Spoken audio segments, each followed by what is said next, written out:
Contrary to popular opinion, equipping a shop does not have to cost a lot of money, especially if the people around you are aware of your needs. Today here in the shop, we have a new piece of equipment that my good buddy Dave had in storage and he didn't want anymore. He's never used it. And he said, if you want it, you can have it. I said, absolutely. And here we are. We have a WF Wells bandsaw. I have been needing a bandsaw in the shop for a long time. Chris and I have been looking at options and cheapos, and well, this is an industrial grade machine and I am thrilled. Don't know anything about it. Don't know if it works. The cart is not part of it. I was actually just sitting here laying it out, trying to figure out this old welder cart's going to work. So we're going to get that done so that we can move it around the shop. We just got all kind of stuff that we're going to be doing today. It's going to be a fun episode, probably going to happen over a couple of days. Stick around. I'm Mike. You're watching My Car Shop. One of the first things I want to do is to take a good look at myself and see exactly what's got to happen. I think we're missing a belt. Maybe we're not, but I think we are. Well, I can't imagine it was driving like that.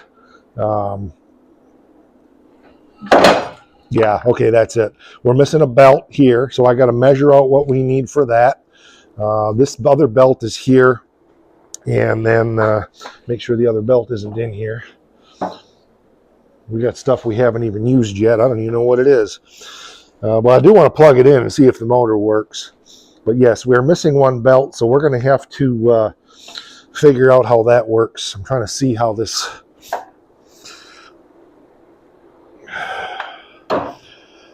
Yeah, somehow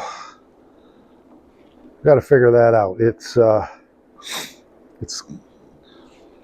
kind of so pathetic and not very copacetic. So anyway, we're going to learn all about this piece of equipment, how it's supposed to work, and what it's supposed to do. Well, the first thing I've learned about it is the motor is settled down a little bit, and that's fine. It needs to go kind of up, but to tension the belt, it's right here. It is a 3/4 inch wrench. We don't have this belt, but you just pull this up into position and then you tighten this plate down and that will hold the motor in place. So the other thing I got to figure out now is why this pulley is so low. Is this thing slid down here? I'm guessing it is. It probably just needs to go up about a 1/2 inch. So we got to figure that out. It's all part of the fun and games, you know. Yep, that's what it is. It's going up in position. Too far, actually. Nope, that's actually pretty close. Right there. Okay, so we'll measure out a belt in a minute. I'll show you how we do that trick. And I'm going to make a road trip. We're going to get a belt. But I want to plug this in and make sure the motor works. Okay, I've got it plugged in. Looks like the start capacitor may be shot.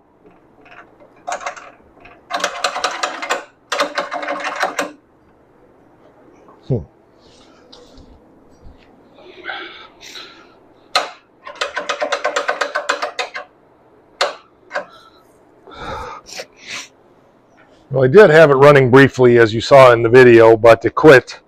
Here's our startup capacitor. It rusted it off completely, so hopefully I can get enough information off of this to get a new one.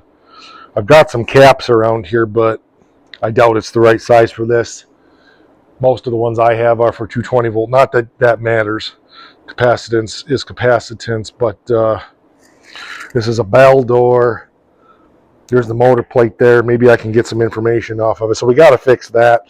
But let's get a belt measured out, and we'll figure this out too. Okay, so I think I've got a belt size. You've seen me do this before on the Oakland when we were figuring out belts for that. But I went out and got an old belt. And then you just go in here and you fit it around the pulley. Like so. Make sure it's all in the same groove.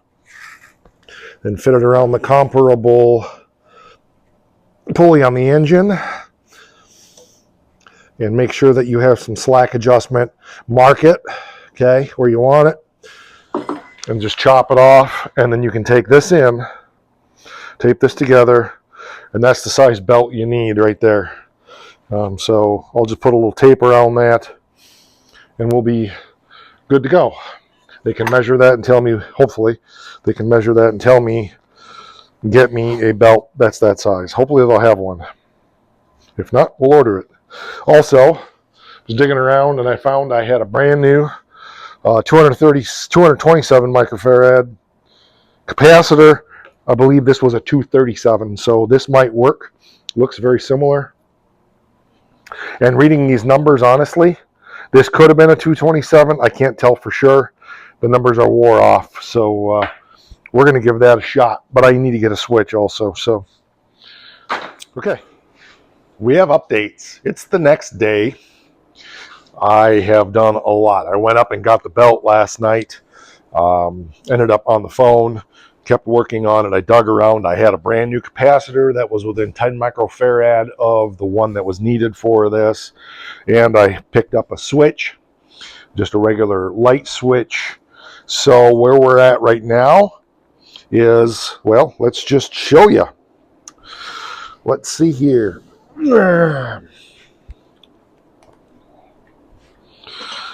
Try not to shock me and make me feel better. We have a working saw. Got a pulley that needs a little bit of help, but there's details, there's stuff, but for the most part, it's working. So what I want to do is button that up, get this kind of solidified, and then we're going to use the saw to cut the metal to make the base for the saw.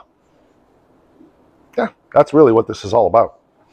So again, here's the capacitor. It's a 227 instead of a 237. So we'll get a cover back on that. We got a belt from AutoZone, which was the right size. Got more work to do there, but again, for now, it's fine. It's working. And I got my switch down here, which I need to make the unit that goes up to here to make the safety work. But the switch is here. And so that's good. We'll do some modification there, but everything's good. So we can actually use the saw to cut the metal to make the base so that we can roll this around the shop. So that's what we're going to do next after I get this kind of buttoned up and safe. Like, I need wire nuts, stuff like that. Well, it's always the best laid plans of mice and men. I tried to cut with it, and the blade is duller than a butter knife. I did ramp the speed way up now. I also straightened out that pulley a little bit. Been adjusting things in here, but I've really got to order a new blade for it. It's, like I said, it's duller than a butter knife. I managed to whittle my way through a piece of bed frame, which, yes, this is extremely hard metal, and it's cutting like crooked and stuff like that. So, oh well. Still want to get this frame done, but that way I can move it around the shop. But I'm learning a lot about it anyway, so lubricated things up pretty good now.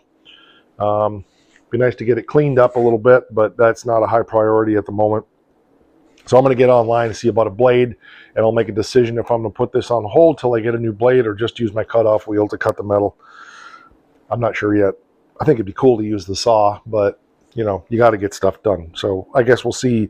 This is Christmas Eve, so I can probably get a blade in a couple days. We'll see. So there we go. I got the base cut apart, extended, just weld that up, and then probably look for a board that we can insert in there, down inside of there, and then we can screw the bottom of this to it. That should work pretty good. I'm not sure about the handle. We're going to play that by ear. We may do something different, but for now, at least it's a thing that we definitely have a thing for a thing. Is that okay? Does that pass inspection with you, thing? Because that's thing too.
It's a little bit crooked, but it's going to do the job. I'm not that worried about it for what it is. Just a couple pieces of 2x6 in there. So that'll work. Now let's work that underneath the saw and see how she goes.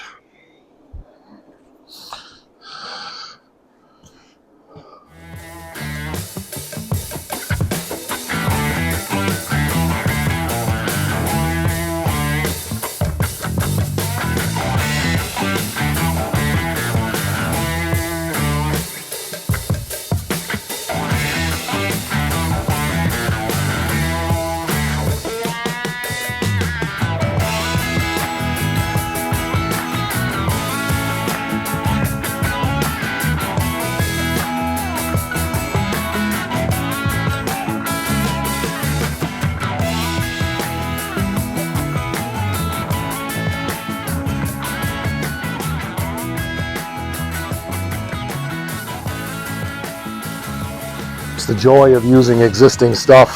I had to put a little more wood under there. Now I can screw it all together and it'll be fine, but it rolls back and forth really nice. It's not offset heavy wise. No, I wouldn't want to pull it to what the heck, it was working just fine a minute ago. Yep, just got to slide it forward, but anyway, there we go. That's where you need to be. It works good. It's just because nothing's screwed down yet. I just had those back legs just a little bit ahead of the tires, and everything's good. So let me get some screws in there so it stops moving around, and we'll be a winner chicken dinner. Okay, she's all screwed down now. Everything's good. Just pick the handle up, rock and roll. Yeah, you wouldn't want to, obviously you're not going to want to take it across the yard. That's not the point. But the point of it is to be able to, okay, I need to screw that. Yeah, I still need to screw those boards down to the frame, but good enough. So I'll have to take it back off of there and do that sometime. I'm not going to do that now. I'm running out of time. It's Christmas Eve and got to go make supper and stuff. But now I can move it out of my way, which is my main objective. So I'm going to get it scooted over in the hole where it goes, and yeah, then if I need to get the Challenger back in, I'll be able to. Handle's going to have to be different at some point, but for now, like I said, if you've ever had one of these, even the cheap ones, that's kind of the way they are. They're not the duckiest things to move around, but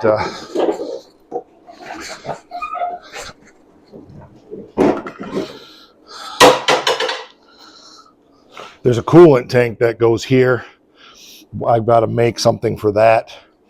All the coolant that comes out of here pours down into the tank that goes here, and there's a pump, of course. This is probably part of that system. I'm not sure where that goes. Somewhere up in there. Oh, that goes to a shutoff valve. Okay, there. Yeah, so the whole lubrication system is there, I think. Not 100% sure on that, but I think it might be there. And we just don't have the tank and the pump, so we'll see. But I'm going to get a bungee cord to hold this up out of the way. So it's up here for now. You can always pick this up like this and move it, so that's not a bad option either. I just don't want to trip on that. So let me find something to tie that up with. Yeah. Well, apparently I don't have a bungee cord anywhere, so I'll have to do that another time. But we'll get her tied up there somehow. And I still need to get the switch, the shut-off switch in. I think Harbor Freight has the blade for this. They have a 93.5 by ½ inch blade. So I'll try to pick one up after Christmas. But yeah, it's progress. So yeah, a little stabilization. Wouldn't hurt to have the axle a little bit wider. Probably do that at some point. If I widen the axle out, I won't have to have those spacers, so we can drop down that 2 inches. But the main objective was to be able to move the thing, and that mission has been accomplished. So anyway, here it is, our W.F. Wells and Sons Incorporated commercial bandsaw Very cool. We got a belt was $6. The switch was $6. I had the capacitor, brand new capacitor, and the blade is probably going to be 20 or 30. So that's what we'll have into this. So you don't have to have a lot of money to equip your shop. You have to have people who are aware of your needs and who are willing to help out. This was donated, but some things just fall in your lap. There's just all kinds of things you can do if people are aware of what's going on and what your needs are. They keep their eyes open and they will help you out. People are really good about that. And most of what we have here in the shop, not just equipment, but even the cars, have come to us that way for little to no cost. And I can't emphasize that enough. The hobby does not have to break the bank. I've got an episode coming on that subject again soon. All right, I'm going to shut up. We will talk to you later. I appreciate you being here. Oh, we have channel memberships for as little as $5 a month. Thanks to all of our channel members for your faithful support of the channel. And the most important thing here, don't forget.